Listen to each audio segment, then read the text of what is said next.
Hey, ladies and gentlemen, this is Dr. Stotts. I want to welcome everybody to the class.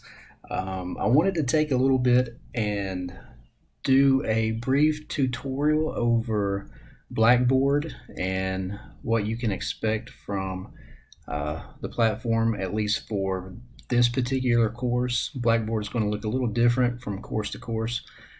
So the things that I go over in this video are going to be specific to EDU 204 Tech in the Classroom.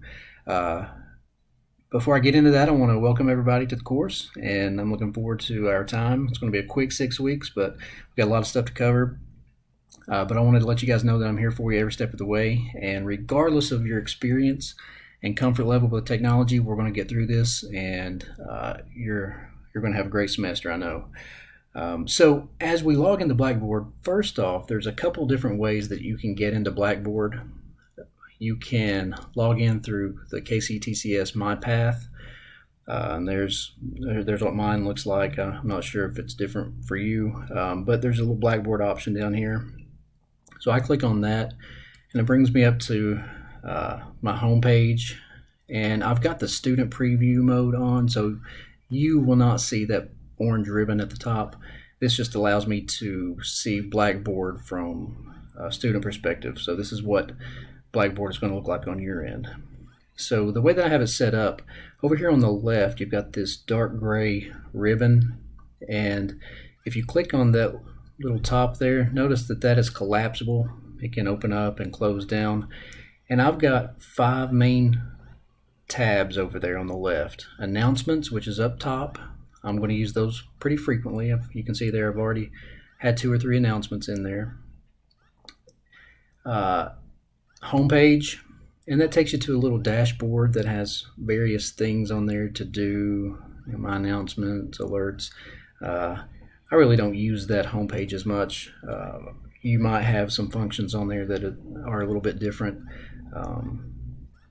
So down to the main tab that we will access, the course content. This is where everything is going to be housed as far as assignments and resources. So if we click on course content,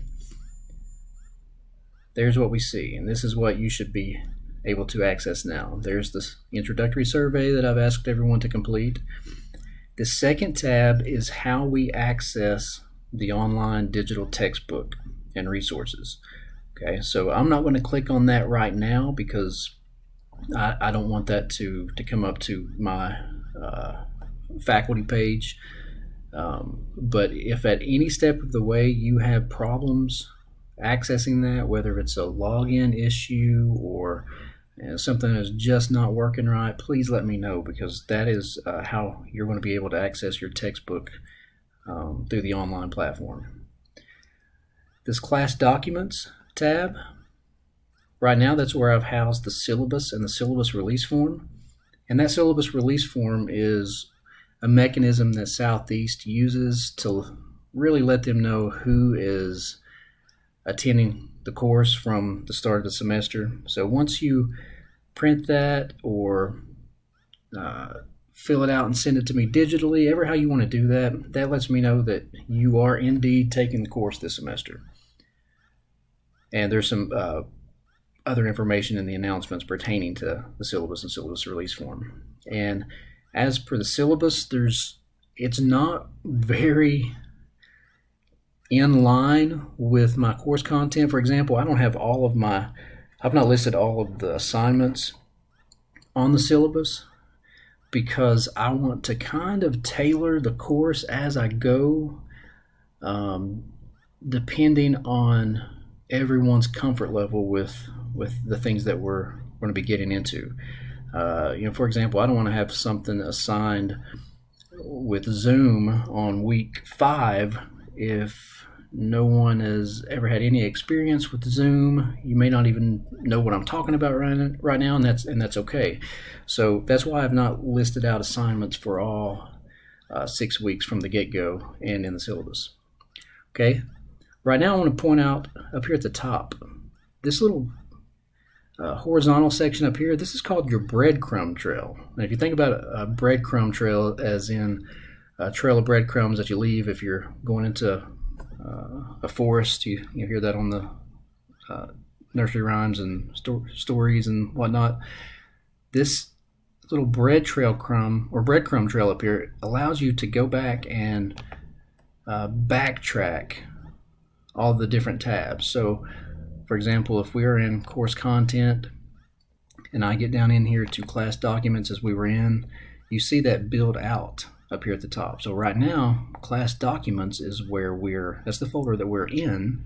And if we back up one tab, that was the course content folder that we were in. And then if we back up another tab, that takes us back to the very start. That's our home page, the announcements. Okay, so let's go back to course content. I'm going to dig into the some of the assignments. Here's our week 1, chapter 1. So these are all the assignments that you guys are hopefully working on. Some of you have completed. I want to point out that as you look at the assignments, yes, I've tried to include all of the text and all the instructions there for you to read, but you can actually click on the heading there, and that brings up your assignment page with the full assignment information. And then most importantly, down here under assignment submission, this is where you will submit that actual product for me. So for example, this 21st century skills assignment was your PowerPoint presentation. So after you construct your PowerPoint, you save it on your computer or your thumb drive or a cloud storage, ever how you're going to do that, you can come down here to where it says attach files. This is under assignment submission, and you can hit browse my computer, and that's going to open up your file structure, and you can search for your file and then attach it, and it will attach to this assignment page here. And you can add a comment there if there's something that you feel like I need to know. And then once you've attached that, you come down here and hit submit. That's very important that you hit submit after you attach. Just attaching the file will not submit the assignment to me. You've got to hit submit. Okay, so there again, look up here at your breadcrumb trail. It's got us in course content. We're in chapter, this would be, see it, click to expand the breadcrumbs. So we're under the course content folder. We're in the week 1 folder in chapter 1, and we are in the upload assignment page for the 21st century skills assignment. Okay, so you could backtrack off of that. If we wanted to go back to chapter 1's assignments, you could click up there. So there's the other assignments. All right. Now, I want to point out the discussion board. I've got a lot of people putting entries in there. That's great. You're giving me some good stuff. You can access the discussion board there. See, there's all the publishing that's going on. It's good stuff. Or you can come over here on this left. I've also put the tab there as well for discussion board. So you can click the discussion board there, and it brings up that forum. So Age of Convergence, and then you can create your own thread. You can go in and comment and reply to everyone else's information there. And lastly, there's a Blackboard help tab there. I just wanted to make sure that that was out there for everyone's for them to easily see that. We all need a little help from time to time. I click on that when I need it. So that is the broad strokes here for Blackboard. I am still learning it from the professor aspect, so I have a lot of questions, and so if things look a little haywire from your perspective, just let me know, and maybe something that I've done wrong, or something I haven't clicked, or a feature that I've not turned on. So this is a learning process for us all, and I don't want anyone to feel like you are behind the curve here. We're going to get through the semester, and everyone is going to be fine. So at any point, if you have any questions about Blackboard or anything for that matter, don't hesitate to reach out to me, email, text, send up a smoke signal, whatever you need to do to get up with me. I hope this video helps. If you have any questions, let me know. You guys have a great day.